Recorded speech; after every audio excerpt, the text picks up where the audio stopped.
on, y'all? We're here at the end of season 1 in a new location.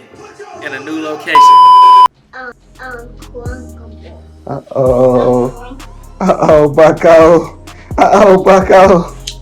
Yeah, man, it's the season finale, man. We about to get it in.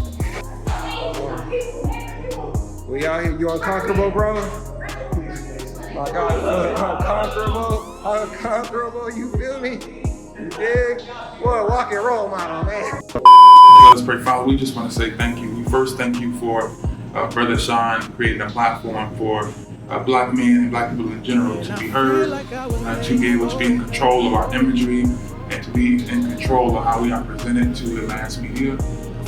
We thank you for all the guests. We thank you for those, Terrell and other gentlemen who will be helping with the cameras and the videography. We thank you for William and his time and his voice. We thank you for the UnconQuerable brand and all those that help push to make it successful. We pray for your blessings on today. We pray that you bless us with the right things to say. They can touch just one person, and somebody will see this footage and will be blessed, will be touched, and hopefully transform and change. Continue to give Sean the strength to keep going even when it's difficult. When challenges start to flow, let him continue to persevere. We speak nothing but success. This will be a number 1 podcast, and we pray that you open up every door that needs to be open. In Jesus' name we pray on today. Amen. Amen. And you know it's Sunday, so I have to put a little more preaching. Of course, man. Listen. Ladies and gentlemen, welcome back. It is the season finale of season 1, and we have 2 phenomenal guests here. Like these 2 brothers, I've known Will for a long time, and then I've also known Stretch for quite a long time, but we really got close over the past, I'd say 2 years now. We got real close, and as y'all know, this is episode 7. We're closing out the first season. I only do 7 episode seasons because I like for each episode to be impactful. I don't care about having many episodes, but there will be many. But I care about each season flowing with one another, right? And so that's why I do 7 episode seasons. But before we go deep into that, ladies and gents, we got to let the guests introduce themselves. So, Mr. McCurdy. Commissioner McCurdy. Well, number 1, first and foremost, I just want to thank you, Brother Sean, for everything that you're doing, not only in the community, but also what you're doing within your family, what you're doing personally and educationally. I think that this platform is going to go on for many years and is going to impact many lives. But hello, everyone. My name is William McCurdy II. I am Clark County Commissioner for District D, representing everything from Decatur to the west, downtown, East Las Vegas, past Nellis to Christie Lane, and all the way north to Ann Road. But prior to that, I was in the state legislature where I had an opportunity to pass state law, and I've been on the front lines trying to do my part to advance the voices and the issues of the people that I was raised around and the community that I've been in my entire life. And just so y'all know, he's another fact that many people don't know, he's also a co-founder of King of Jewels, one of the mentorship programs that myself, Nicholas Matthews, us 3 created 6 years ago. 6 years ago now. And he's wearing some of the brand merch of the UnconQuerable. Appreciate him. Because we UnconQuerable. Because we believe, Bucko. Because we believe, Bucko, and that's what it's about. So thank you, my brother, my friend, my good brother. And to transition to my good brother, my friend, man, I know this brother as Stretch. Vance. It's my friend Vance. It's my Vance. Frontline warrior, right? Come on. It's my friend right here. Like both of these brothers are my brothers and my friends. But we're here to talk about something impactful. But we got to introduce this good brother. Can you please introduce yourself to the people? Absolutely. So as he stated, Mama named me Vance, the people named me Stretch, and God named me Minister Stretch. And so Amen. I've been in the community since June 14, 2014. I started with the organization called All Shades United, and from that point, just evolved from not wanting to vote to now pushing voting to I ran for mayor a few years back, and now I'm a father, I'm a husband, shout out to wifey and Nene, and just your brother. You know, I'm not really big with long introductions because, again, I just like to let my work speak for itself. But I'm just somebody that you can find in the community doing great things, trying to help the people. I am extremely proud of you because, man, you're doing an awesome job.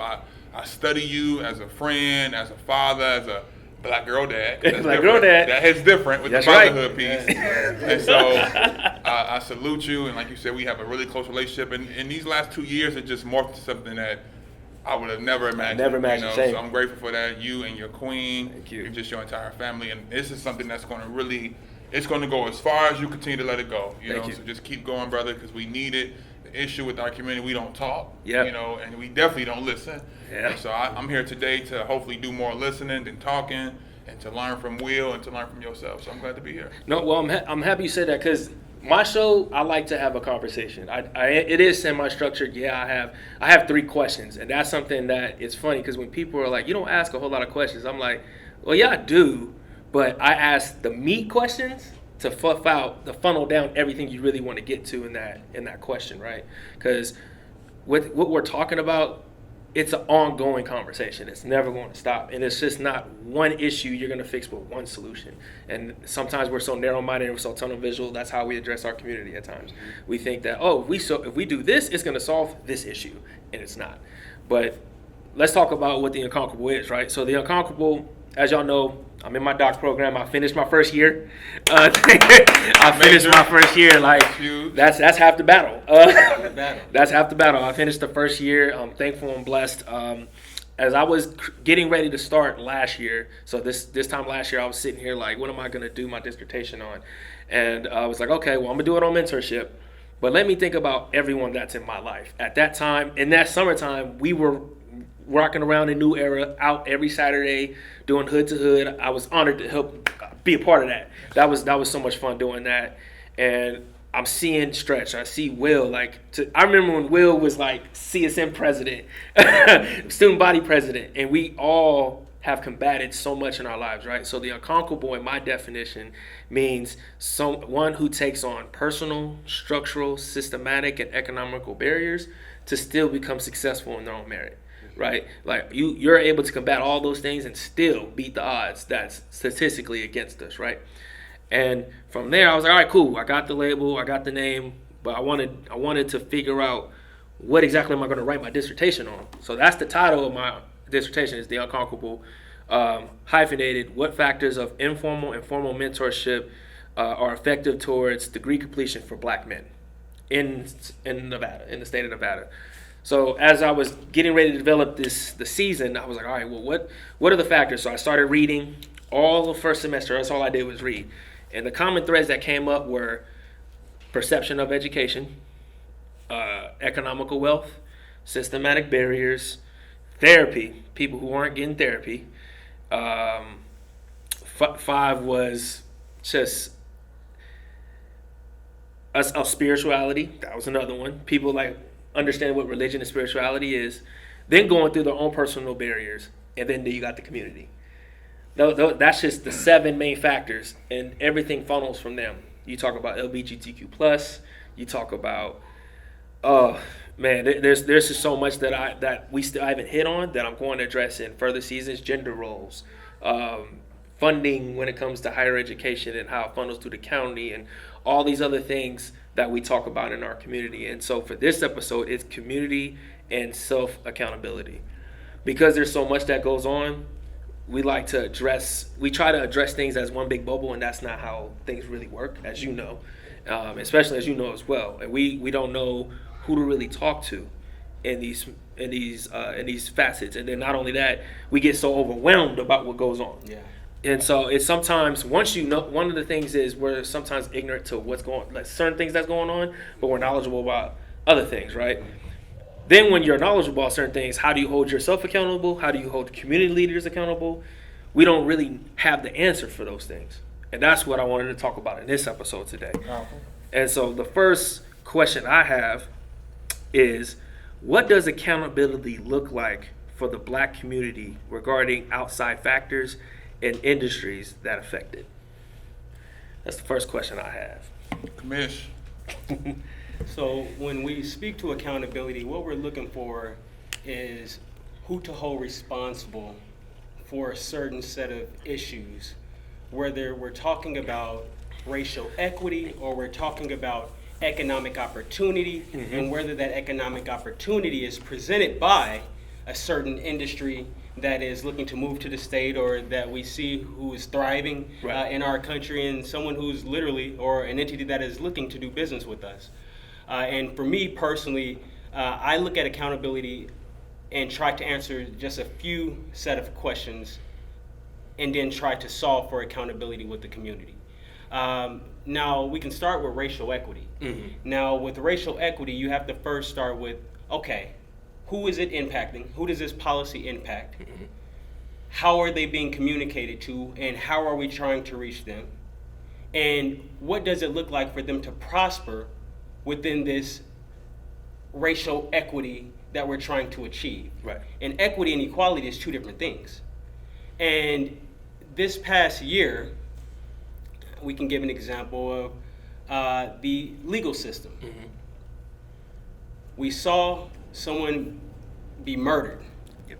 on national TV, and it impacted the entire world, not just us here in America, but the entire world, because what we saw was so heinous and so deliberate that we were outraged and wanted immediate justice. Right.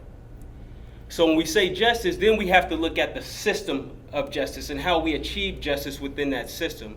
We have to look at the prosecutors. We have to look at the individuals who are gathering discovery within that prosecutorial system. We have to look at the judges who are on the bench who are going to be deciding on that system. And ultimately, we have to look at the information that's being shared with the community as it relates to trying to solve for justice. And to me, the accountability piece to that is the readily available information that is transparent, that is being delivered in a transparent manner, looking at how the media plays its role in that, Right. and also looking at the I would call them the actors within that system. Right. Right.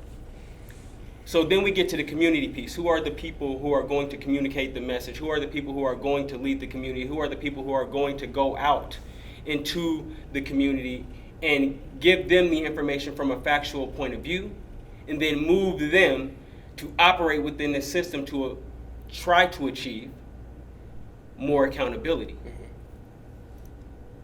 I believe that when people have the information, people know how to advocate for themselves, and people are seeing the system operate in a just manner, you will have true accountability. But not all justice systems are alike. Mm-hmm. Not everyone has the same philosophy who are sitting on that bench. Then we have to talk about the jurors. Who are the jurors who are going to be deciding on said, said crime or said, a case? Right. And ultimately, when you have all the systems that are in place and they're operating in the manner in which they were intended to, you have a true accountable system and you have true justice delivered to the community. And my role in that is I have to be very knowledgeable of what's happening. Right.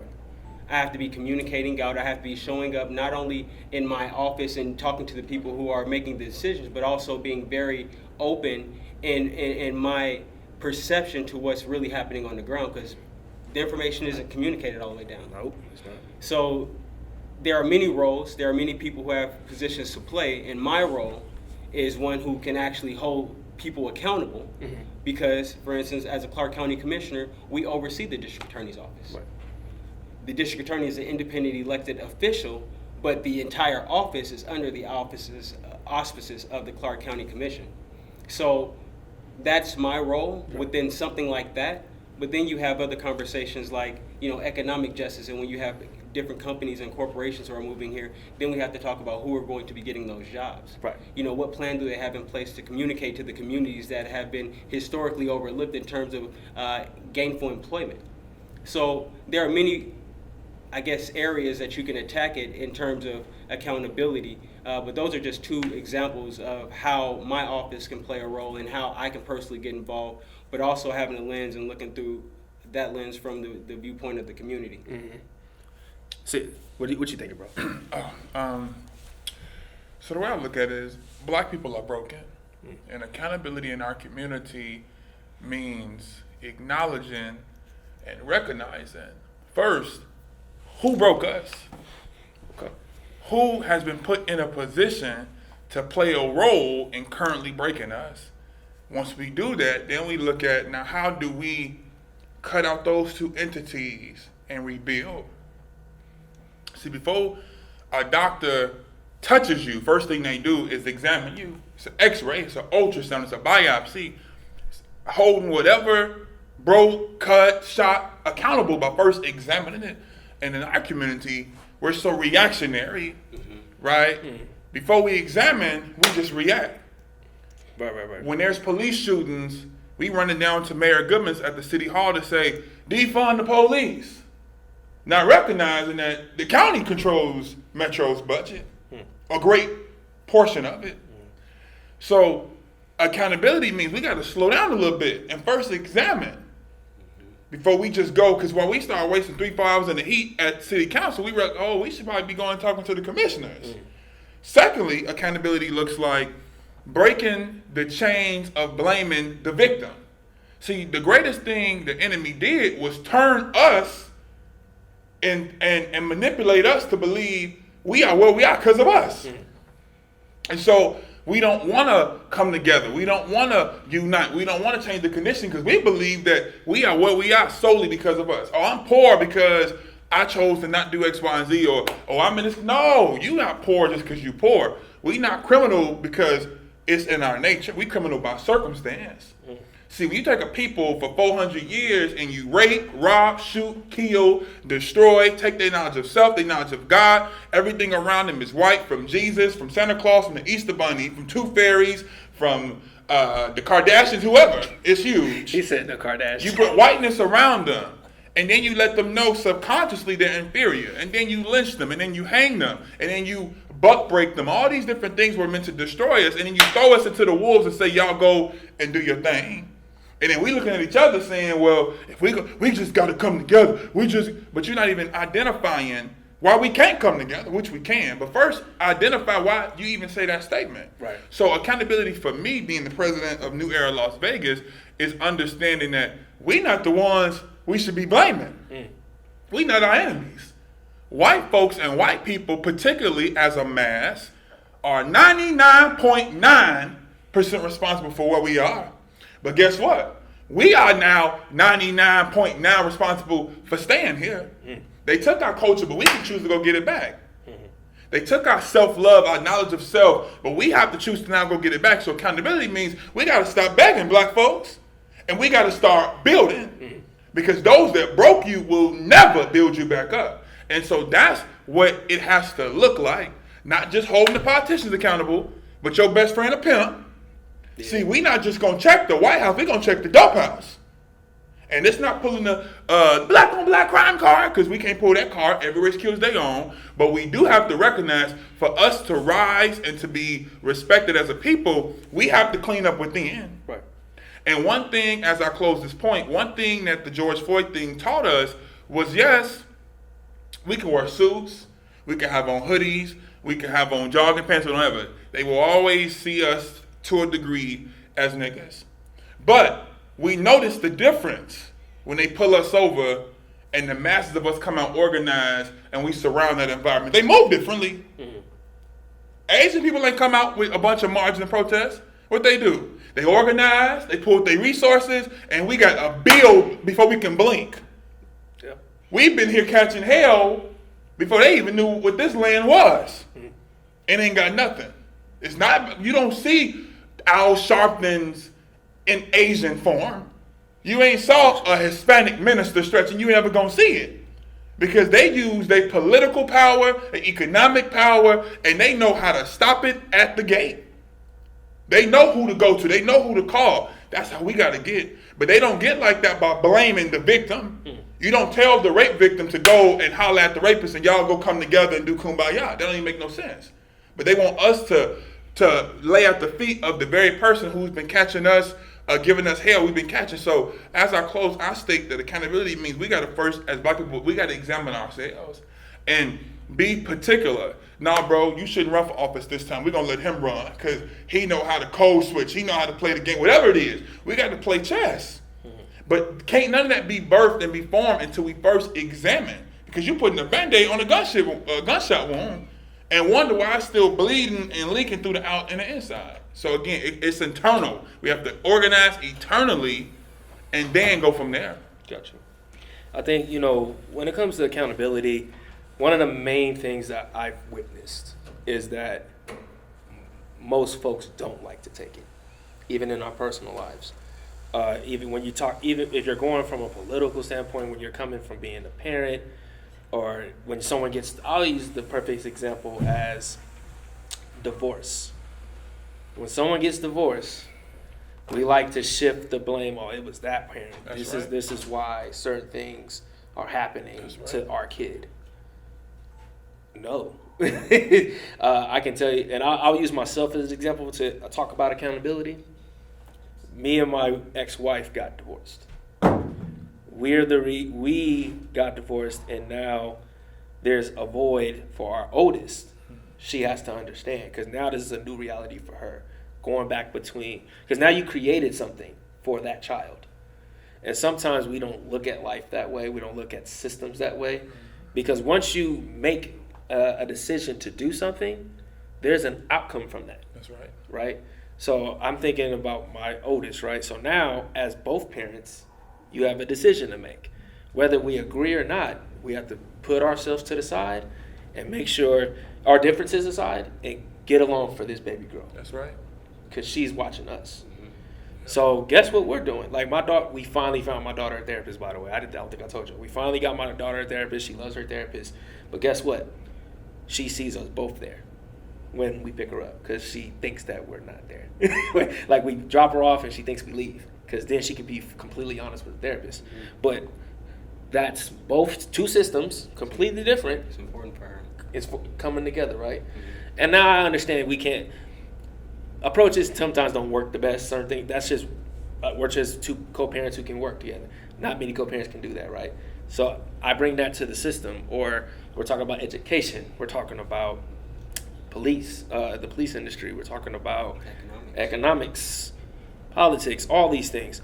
That's kind of reality. What we would like to see, the butterfly effect of it. Like we would love to see that, but sometimes that's not what happens. But accountability, sometimes we have to take ourselves out of it. Most times, what we learned in the business realm to not take things personal, and sometimes we do take things personal, because when you network, you build a relationship with people, and it gets personal.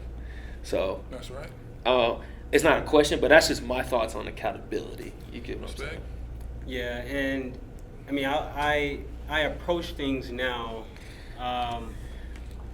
from what others are going through. Right. You know, like we can have our own individualized view, but how can we take us personally out of the conversation, yeah, and really look at the entire situation as a whole? That's right. And that's you can't you can't lead a people if you're always leading from your own personal beliefs and viewpoints. Right. Yep. That is very irresponsible, in my opinion. Right. So it is responsible. Yeah. Accountability is responsible. Accountability is recognition. Accountability is the understanding of knowing the ultimate goal of what's trying to be accomplished. Right. You can't be short-sighted and be in leadership.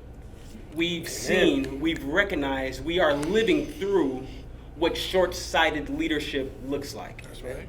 We have to operate with the foresight of where we would like to be 20, 40, 50, 60, 70 years down the road. Right. That's right. Which is why we must do more in providing accountability for those who are in positions of power to speak their truth to power on behalf of the people. Essentially, those people are the negotiators of people from those positions of power, because not everyone has the opportunity or the wherewithal to contact a congressman for a federal issue. Not everyone has the political wherewithal, the civic engagement or civic education to know that if there's a pothole in the road, I maybe should contact someone at the city council if it's in city jurisdiction, or if there's an issue with someone who's in county jail who's being treated wrong. Okay, now I need to talk to the county commissioner. Not everyone is even knowledgeable about that. So that's a part of accountability. That's really demystifying the systems and structures that were created initially to oppress, and now that we have people operating within those systems, supporting them and partnering with them to come to the community to really break that up and demystify it and put the power into the hands of the people. Right. Change doesn't come from a government. Change goes to a government, and then is the shared responsibility of all of the community and people alike, the community people and the politicians alike, to operate with one goal, one mission, and that's to really liberate the people. Right. Both helping to provide more economic opportunity, because we will not address the racial disparities without addressing the economic disparities that exist. You can't do it. Right. You, like Brother Stretch said, he said, hey, you didn't see other folks marching doing all that. They realized their political wherewithal. They realized their economic wherewithal, and then they said, you know what? We can put those things together, and we can actually impact change immediately. And that's what we have to do to help the community understand, so we can essentially provide accountability first within ourselves, and then to those who are in charge, who can actually make the change. See, I'm glad you made this point, because y'all, see, I don't know how I ask these questions, and it always leads into the next question. So I want to ask y'all, what does it mean to hold ourselves accountable for being knowledgeable on what's going on in our community? And I asked this question, for example, you brought up a good point about having the knowledge base to be able to be like, okay, this issue, like Stretch even said, okay, why am I going to the city of Las Vegas when Clark County is the one who operates this budget? Okay, I need to go see so-and-so. He took the responsibility and accountability to say, all right, let me figure out who exactly I need to talk to, because I'm tired of talking to people who's not going to give me a direct answer. And I'm not saying that the city of Las Vegas didn't do it. I'm not saying that. What I'm saying is, because most times we don't say, and even when we're in these positions, we don't know who exactly to point you to. So I asked that question, and I'll restate the question. The question is, what does it mean to hold ourselves accountable for people, accountable for being knowledgeable on what's going on in our community? So when you don't know who's in your district, when you don't know who assembly congressman, even your congressman, North Las Vegas, city of North Las Vegas, city of Henderson, when you don't know these things, when you don't know your jurisdiction, you don't know where you're, like, because sometimes we sit here and we know an assemblyman who's running over here in this district, and they're telling you to vote, but you don't live over there. That happens a lot. It happens all the time. How do we hold ourselves accountable for those type of knowledge? And that's an example of political. Even when you talk about higher education, talk about funding, all these things. How do we hold ourselves accountable? Well, I think one of the ways we need to approach it, it goes back to people got to know their role. I remember being so angry and frustrated at Councilman Cedric Creer. I'll name drop because I told him this when we met. I felt like he should have been doing this, he should have been doing that. I was comparing him to other elected officials I saw doing certain things. Example, what William was doing. Why can't we do this? Why can't he do that? And I had to first ask myself, well, number one, have I ever looked at his job description? Because oftentimes we mad at politicians, or they didn't come to the woo. I mean, is that what they're supposed to be doing? Right. You have to be real clear on what is their role. Right. Because again, if we try to destroy a system, those who are working within that system, we have to first know what the role is, right? To really identify. I need to know, are you working behind the scenes? Because I don't want to go against your grain. I don't want to be saying, tear this down, and you was already going to do that, but you was trying to get this going. I don't know that, because we haven't even talked to even see what your role is, what your vision is, most importantly. So once I approached it like that, I was able to give him some grace to say, okay, you know what? Maybe he is moving within the space he's supposed to be moving within. I get it being a minister. You know, some ministers argue, well, my role is the salvation. Well, I argue, well, no, I know the role of a minister, so I'm telling you, you're out of bounds. Yeah. I can't say I know the role of a politician to be able to call a spade clear. Right. So I had to take a step back and really do some education, and then also study where you are. I had to do the history. I mean, I went back. I really had to really just do a complete moonwalk and really understand the role, the history of the role of the black politicians in Las Vegas. Right. We got to understand, Las Vegas is one of the few cities I know that's still doing first blacks. Yeah, that's true. This is a fairly new city. When you can still go meet the first black woman principal, something wrong with that. Yeah. It's cool that we can meet Mother Tolan, right? But in Chicago, the first black principal been there since the 80s. Man. Because that first black principal got elected in 50 or 40 something. Right. This is a fairly new town. It's the most modern city in America. It's one of the most modern cities in America. So the leadership, we can still meet the leadership that signed the Moulin Rouge agreement. We can still meet. Still can. Some of the dancers are still out here too. You know, so absolutely. So you got that first tier leadership with Mary Wesley, Ruby Duncan, Bob Bailey, a lot of them are still living. Right, Bob Bailey. And then you got that same, shout out, and then you got that same, I saw the plug, and then you got that second leadership with the Frank Hawkins and the Sweet Lou's and the Lawrence Weekly brothers, the Cedrics, that's in their 50s. And you got this third and fourth wave of leadership, which is us. Yeah. So we only 2 generations up from leadership. Mm-hmm. So you mad at somebody that really, they didn't have a game plan. They was kind of just thrown into this. So not to say that we can't hold them accountable, right. but at least understand the full picture. You trying to fit 4 people in a 2-seat car. Yeah. It's not designed like that. Yeah. So understand the role. And then when I was able to do that, I recognized that accountability is not a monolith because everybody's role is different. Yeah. The way you're going to hold preachers accountable, it's not going to look how you're going to hold politicians accountable. Yeah. The way you hold politicians accountable, it's not going to look how you hold just regular community grassroots leaders or coaches. So the way that we inspire is we let everybody know, listen, you don't have the luxury to sit on the sidelines. Mm-hmm. We all play a role. It's like a body. The heart ain't going to do what the lungs going to do. So I can't expect William to call out certain things. He's not in that position. Mm-hmm. Right? We got to play with each other. It's almost like you got to have your ace in the hole. You know, from let's just take it to the streets, and I'm shut up, I'm a preacher, you don't have me talk. Taking it to the street, it's certain cousins, you call for certain things. Yeah. I'm not the cousin you call when Lisa get beat up. I got something to lose. Now, if I'm in the crib and Terrell come in tripping, we gonna get on that because I'm present. Ain't no black woman gonna get whooped in my presence. Yeah. But when you call it, hey, we finna go whoop-de-whoop, you don't call the minister. You call my twin. It's just certain people you call for certain things and you maneuver. That's just common sense. Right. So you mad that he didn't show up. If he show up, the whole operation may unravel. Right. You know what I'm saying? So it's just about being clear in who roles. So in terms, and I'm so glad you named this accountability, it have to be mindful that accountability has to show up based on the position that we're in. Right. Now again, I'm not making an excuse for folks that say I'm playing the game. And you brother, how long you gonna, the purpose of playing something is to win.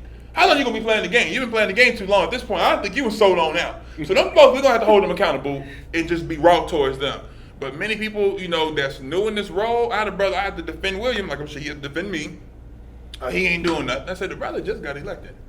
What? I mean, give him time to put a suit on. You know what I'm saying? You ain't even gave him time to blink. What do you know what I'm saying? Like, have you reached out to him? No. Have you asked what his vision was? No. Have you? So, brother, what you mad at? Well, I'm mad that he didn't do this and that. Brother, that's a city issue. That don't got nothing to do with the county. Yep. And we experienced that last year in 2020 when we were down here. We was doing hood to hood, and we looked at, we was like, yo, who's we asked the question, like, whose jurisdiction is this to why the landscape looked the way it did? Like, it was pretty bad. Like, it was like it was pretty bad. I thought we was in the South. Yeah. So like, luckily we found out who it was. That next week it got taken care of. But it was that question we asked, opposed to just being like, oh, let me post on Facebook and call it a day. That's it. You know. I mean, and the reality is, not knowing is not enough. Yes.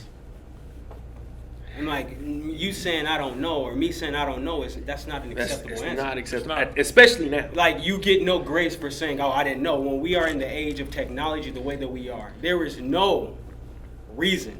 I mean, you talking about somebody that's literally come out the mud. Yeah. From Vegas Heights to all across the world. Mm-hmm. It's not because slight flex. No, it really speaks to the perseverance, but also what we're trying to transcend in terms of leadership in our community. That's right. Exactly. Like, not saying that, I am more than anybody else. All I'm saying is that I had to take personal ownership and agency over the direction that was going on in my life. Yeah. I can't help nobody until they tell you first, put you and your daughter on a plane. God forbid something happen on that plane. You put the oxygen on yourself first and then. Because you cannot do anything for anyone else until you take care of self. Yep. Mind, body, and soul. Now, Carter G. Woodson wrote a book called The Miseducation of the Negro. Yep. Talk about it. Now, when we start talking about, why certain community members don't know, X from Y, A from C, and everything in between. Mm-hmm. They have not been taught. Yeah. I mean, when we went from being enslaved to not being enslaved, June 19th, 1865, Then and there was no Reconstruction. social services to catch the people. There was no, no financial literacy. There was no, there was no welfare. You had Reconstruction era. Come on. You now. went through a process where an entire generation didn't know how to read.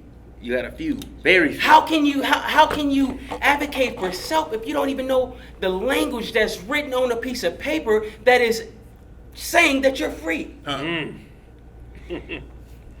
Translate that to today. How many generations are we free? How many generations are we free? 131 years. So maybe 3 So generations 3 free. generations free. For some others too.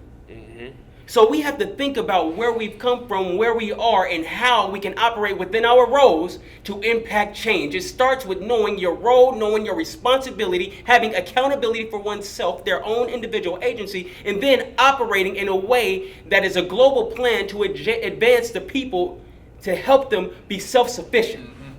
Can't do nothing for you. You're going to do it for self, but I'm going to present you the information. Right. There's a term for that, but I'm not going to say what that term is, but it's a certain syndrome that we've been conditioned to have as it relates to our personal finances, as it relates to our housing, and that has crippled our community in a way that is going to take a whole nother generation to climb out of. Text me, I said. But here's the reality. Here's the reality. Where's the reality? We can change it. That's right. We are more educated. That's true. Right. We are more bold.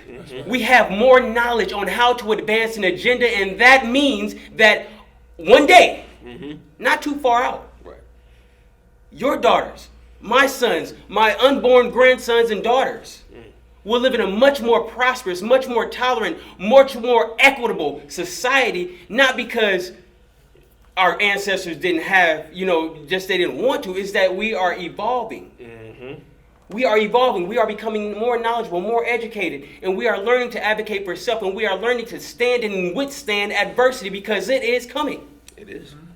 It's not about, it's not about getting punched, it's taking a blow and then bringing something back. We are moving in a much more positive direction. There are shock waves vibrating through our country. And the people are saying, enough is enough. The people are saying, I will not allow myself not to be educated on the issue that impacts my children, like education. I will not allow myself to stand silent when certain taxes are being raised. I will not allow myself to take a justice system that does not stand up and deliver true justice when we all see that something is wrong. That's right. And I mean, For- I'm not no pastor, but no, y'all, like, first of all, y'all preaching today. First and foremost, y'all preaching today, because I'm just sitting here like, what we're speaking to, I can say it to you in 2 words. What folks are now experiencing that they don't see, because it's something that just because shackles aren't on your wrist doesn't mean it's not happening. That's right. right. It's mental slavery. And when I mean mental slavery, I mean it's now subconsciously, continuously making you're remunerating your own thoughts to where you don't see it, or I can't get myself out of it, or I just don't know. So you become comfortable with that thought, and then you continue to repeat it. A ruminating thought. Sorry, now I got it out. A ruminating thought. Okay. We have to, and when it gets to a point where we have to really believe, though, this is where the unconquerable itself came from. Because I can tell you, there's so many folks in our community who are there, who want the help, who want to get out, who want to figure it out. There's people are so overwhelmed. I'm like, I get it. It's a lot to take in. And then once you know something, you're responsible for it. And a lot of people sit on it because that's the easy way out. Also, we have to think about consistency. Consistency too. Can I wake up every morning at 5:30 a.m., go to the gym? After my gym, can I come back home, shower, get my son ready, take my son to school, come back home, read, or go to work, get my day going, and then get off and do almost the same exact thing all over again? We haven't been taught discipline. And we haven't been taught consistency, and the main difference between those who are successful or those who are in a much better position and those who are not is really consistency and really, having a routine. We got to have a routine with our lives. But, I say but, you also have to be exposed to a certain thing. You do. Opportunity and access, and we talked about that. You have to be exposed, all that. Yeah, Will gave me a lot, and a lot was inspired through him speaking. I think one of the things that he mentioned about when you're on a plane, because anybody that knows Minister Stretch and know New Era Las Vegas, we are 100% unapologetically black. I don't care if you're offended. I got a whole inbox of hate mail, death threads from white folks and my own people, but mainly white folks. And ask me, do I care? I don't, because your white guilt and white feelings are not going to make me blink, because at the end of the day, you don't give that energy to other groups. No, I haven't heard one white person speak up as a mass to try to resist or rebuttal the Stop Asian White Hate bill. It was so many white tears, and they felt so bad. And I'm not knocking them. Get what y'all feel y'all deserve. Who am I to stop that? I want to see what they got for us. But the moment all we said was Black Lives Matter, we ain't come with no bill. We ain't pull up to the white. We just said Black Lives Matter. And white folks came by the thousands thinking that we were going to organize, because this is what they fear. They fear that if we ever come to power, we're going to do to them what they done to us, and that's not the heart of black people. Our plight is just leave us the hell alone. And so into the point of the face mask, what we tend to do, we on the plane getting ready to crash, and opposed to saving our own, we giving white people oxygen. They got 2 masks, they got a life vest, they got anklets with, we don't got nothing but a mask, no shirt, no clothes, naked out and out of doors, and got the audacity to try to give them oxygen. So what I would never feel, part of the accountability piece, is as we hold ourselves accountable, don't feel guilty for doing for self. Because when you love yourself, you can do for self, but you got to first know thyself. Once I came into the knowledge of me, I fell in love with us. All I'll think about is doing for us. Let me song. All I do is think of you. That's how I feel. Come on, did we just become a boy band? So that's how I feel. All I do is think about black people. Man. But again, I have no ill will towards other races. I'm able to sit among other groups and sit with other leaders from other races because I'm so in love with us. But I'm never going to take food from our mouths to give y'all food, especially when I know you don't need it. You're not going to go into Labanitas and Marianas and see us up in there. This how far gone the mentality we've been wired. Have any of us ever even applied to a Hispanic store? No, I can answer for all of us. And you know why? Because psychologically, we know better. We know better. When you in high school, you go to Carl Jr.'s, you go to the mall, you're not finna go to Su Wan King up in Chinatown. You know better. But I went to some soul food spots all over the country. I gotta ask myself, is this black owned?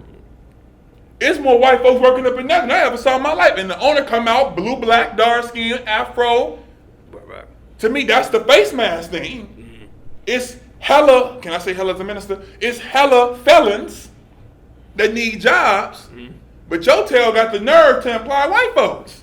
To employ white people. And it's not a prejudice message. It's not a racist message, because we can't be racist as black people. It's a real message. If we gonna hold ourselves accountable, that means we gotta be all we think about. All I do is help y'all. If I go to 7-Eleven, which I do all the time, it's always a white dude next to a black dude in the street. Man, you got some change? I give my black dude $5, I give the other dude $1. May God be with you, because guess what? When he get cleaned up, that privilege is it's on. I'm not going to feel guilty. I'm going to help you because that's what thus says the Lord. But you're going to be okay. Because the black dude that's asking for change, he's a threat. He was already a target being a black man. And you put some dirty clothes on him and put him on the street, he good as gone. That white man can shave, clean up, spritz and spray, and he back in privilege. He back on the top of the totem pole. So I'm not going to feel guilty by saying I'm going to be all we do. All we think about is help our own. That's the major part of why we haven't grown. Yeah, we holding us accountable. We blaming. But then when it's time to come together, we don't want to pull together our resources. There's always a black person that got to say, well, not all black people. Or you don't hear other races talk like that. we all got to come together. Did you see any other? They didn't call us when they was like, hey, we want y'all to come help with the bill. No, they organized among their own. They flew in leaders from other Asian countries like, oh, our cousins got issues in the States, we finna pull up. Right. We don't even want to be next to Africans. African booty scratcher. So all this is a part of this self-hatred. So in terms, as I close, of waking us up to hold each other accountable, we got to stop being ashamed of being black, because a lot of us only black when it's beneficial, right? We black when George Floyd, that same black cousin I had that was so down, he don't even want to, don't even want to go there. Yeah. You know what I'm saying? So we black when it's beneficial, we protesting or we activists when it's profitable. But where are you at when we need you to show up to these city council meetings, these county commissioner meetings, with New Era's giving out resources, when Sean them is mentoring? Where are you at? And in terms of what William said, we know too much to not be involved. I agree. But I do believe, like Chairman Fred Hampton said, people learn best by observation and participation. We got to lead by example. We got a lot of bad examples. Right. I use the word leader very loose, like how I use the word friend. Everybody ain't a leader. Right. That's true. You have leadership, meaning you a manager of a bank, you in leadership. That'll make you a leader. Yeah. Okay? Leaders have followers, leaders have influence, and among Las Vegas leadership, we give anybody who's popular, who has the Greek jacket on, who is in some type of boule or bourgeoisie circle, who's a preacher of a prominent church, that's my leader. What is he led? Right. Because you have influence and you have popularity. I'm not popular among a lot of people, but not to brag, I'm one of the most influential, if not the most influential young black leader in this entire state.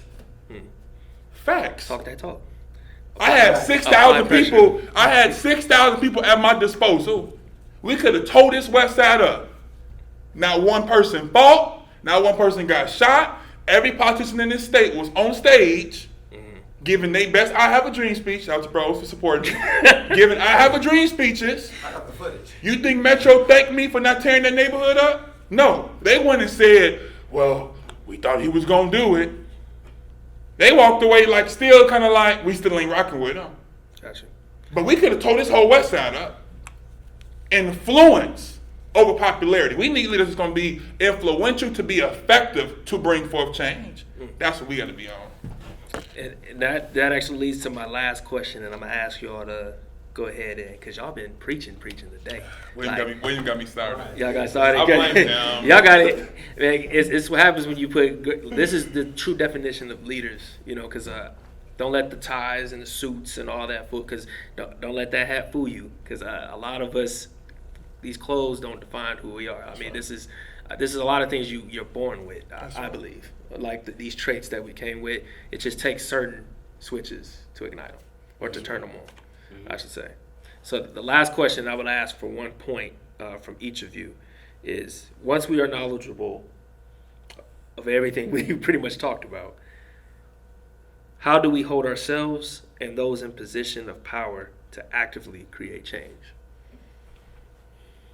I would start off and just say, you got to do something. Do something bigger than being an internet warrior. Do something bigger than being an internet leader. See, and let's just talk to black men right now. A lot of black men, we think it's a prize. Like, people be gloating like, I'm at a black business. You don't ever see Hispanics do that, because guess what? It's normal to support your own. So I try not to be one of them dudes that's like, man, shout, we at Wooty Woo. I just show up. Because I want you to know that this is normal for me to support black-owned business. I don't even have to say black-owned, because you already know 80% of my money going to y'all. It's an 80-20. The 20% go people that we don't own and control that field. But in regards to it being normal, it has to be normal for us. I forgot my train of thought. What was I saying? Go back. How we hold our accountability to ourselves and those those in position to actively create change. Absolutely. So again, we have to be willing to. It goes back to what we said earlier. Look out for self. Do for self. Love our own, and it just came to me. Thank you, Holy Ghost. Get off the internet. And in terms to the men, what I was saying, it's a lot of men that's content compared to the black-owned businesses. If I give my kids a little bit of my time, because the myth and the narrative is black men don't raise children. So you got black men doing this if they get their kids on the weekend. Black men telling me, what you doing, bro? I'm babysitting. Your own children that your fluid was a part to bring them to life? That's not babysitting, beloved. That's called being a parent. So we have to stop being so excited because some of us do go against the grain. I don't get a pound of back because I'm not in prison. I'm supposed not to be in prison, right? But they've made us normalize these things like we want to get cookies. And so part of bringing change is understand we got to let black men know it's not enough for you to just raise your kids, bare minimum, raise your kids, work, and give your girl or your queen a little bit of time, and you think you did something. Because guess what?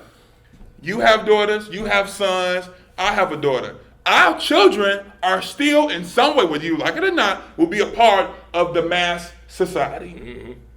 So as I have a child that's 2 months, somebody else has a son that's 2 months that unfortunately is being socially engineered right now to be a killer, to be cold-hearted, to disrespect women, to pimp out our sisters. When he stepped to my child, it's going to be a game changer, right? But the bigger mentality is like, no, I want to get to that child's parent before he morphs to meet my child. A lot of us spend so much time in quoting Frederick Douglass, it's easy to build strong children, repair broken men. But that so-called strong child got an uncle that's touching on her. So you don't want to talk about that. Yeah, don't talk about so that's why we can't, it's not enough to just say, oh, me and mine is straight. Yep. Because you know how many of us had kids going to Howard, how many athletes came home back to Chicago for the weekend and got gunned down? Brother was on the draft, name in the hat finna get drafted, and got gunned down. Because nobody, no man, no woman was willing to say, let me go out there and talk to these young brothers and give them something to do. But because you got don't let us get good jobs. Because you got your good job at UPS, or you work for the post office or the city, you're content with that. And that is the issue on why we are where we are today. So to change that, every person has to realize we accountable for each other. I pulled my car over seeing a black dude and sometimes a non-black dude harassing a black sister. And in my heart, I'm like, Lord, because you know sometimes it goes left. You get out there, it's been stories, people got killed trying to play hero. Like I told my wife, I'm okay with that. Because to me, like Dr. King said, it's not what's going to happen to you, what's going to happen to them. So I've been like, sis, you good? I'm finna put a call over. She's like, no, it's okay. You know, he just playing. All right. You know what I'm saying? I don't have me get out this car and take this fedora off. Right. But that's what it takes. When I see these babies and I see Vance slow down, I pull up behind the van. Hey, y'all speed on up. Y'all run a little bit. Y'all walk kind of slow. Because them is still my babies, whether they came from me or not. Right. So accountability means every black person that look like me, I'm accountable for you. Whether you in prison, whether you a pimp, whether you lesbian, whether you trans, whether you straight, it don't matter. We all we got. Yep. We don't have the luxury to say, I'm not going to unite with you because you subscribe to a different sexual preference or because you Muslim or because we don't have that luxury. Right. Other races do.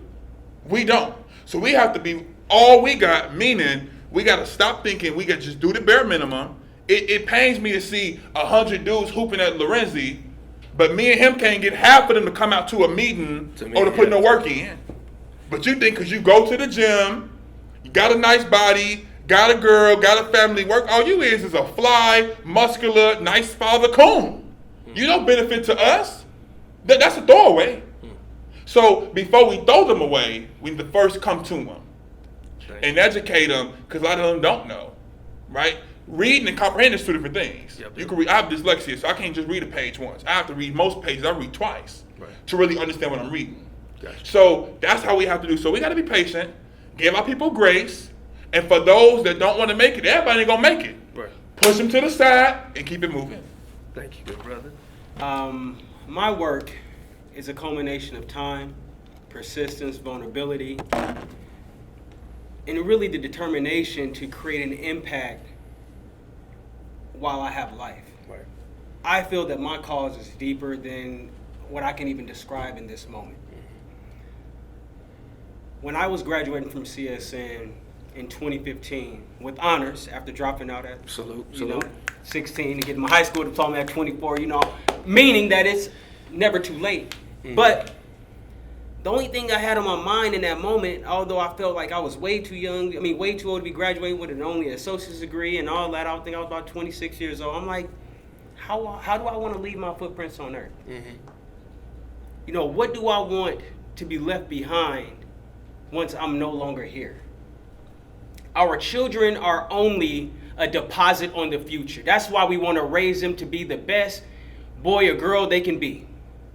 Because they are a deposit on the future. That's why we so hard on them. That's why we want them to be the best, to try their hardest. Because we understand the significance of raising someone to pick up the mantle and go forward. I was raised to say, Mama said, William, God gave you life. What you do with this life is your gift back to God. Make impact. Make it. In regards to accountability, how can the community do more? Show up. Take back your agency of who you are. Don't wait for someone to do it for you. Do not depend on that unemployment check. Man. Do not depend on that public housing. Take your ownership back.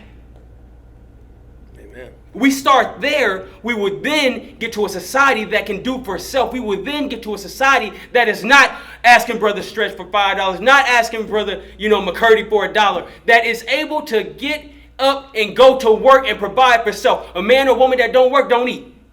Amen. If I don't work, my kids don't eat. That's true. There is no sympathy for me.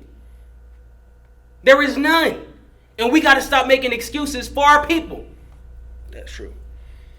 Give them their agency back. So I would say in closing, accountability, show up. Accountability to have your voice be heard. Don't let somebody speak for you. Amen. Because we've had enough time of people speaking up for us. I refuse to have somebody speak for me. Let me get in this space. I appreciate Brother Stretch speaking up for me. But if they got something to say to me, come on over here. Come on over Hey, I ain't never ran from nothing. We from the heights in the view. Hey, from where I come from, hey, let me run to this. Let me come get this. Let me come get this. Let me come get this one time. Let me come get this They one coming time. up. Hey, but in the most I mean Respectful way, that in the most respectful way, Get what you because did. everybody has a part to play. If That's it's right. not something that I'm doing that you want me to do, come get with me. I ain't got all the ideas. That's I right. am just the person. I am just the vessel that's willing to go forward to give your voice. That's right. Amen. Lend your voice to the hallways and to the offices of power, That's to right. the dioceses, whether it be at the state level, at the county level, at the city level, at the federal level. I just want to carry forth the message Come on. Amen. without ceasing. Because we must work while it is day. Our children, our grandchildren, our unborn nieces and nephews are depending on us to stand up firm, stand up tall, and speak our truth to power from our individual positions of power. Take back our agency and move forward with the intent to lift up an entire people. And when I say lift up the entire people, I'm talking about everybody. Because guess what? You can't fake hunger. Nope. Hunger feels the same whether you're black, white, Mexican, Indonesian. It does not matter. That's true. But as a black man, I have to work on behalf of black people because I know where we come from. My family got here in June of 1939, 40. I know why I'm here. But the greatest thing that ever happened to me in my life is me becoming aware, like Brother Stretch said, of who I am. You can't live somebody. If something happened to you right now, I drop dead right here. They ain't putting two people in a casket. They just putting William McCurdy II in the casket.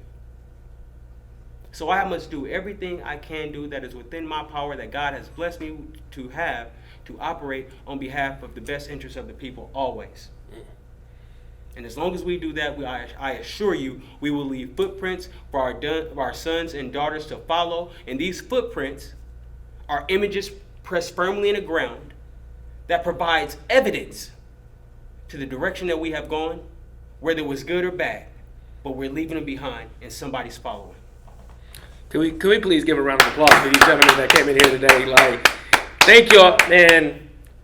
That's a way to drop the mic. We're gonna drop this water bottle. that's the way you drop. Hey, I'm gonna sip mine. I'm a little parched. You a little parched. I finished mine. But man, gentlemen, my brothers, kings, thank you both for being on this final episode for season 1.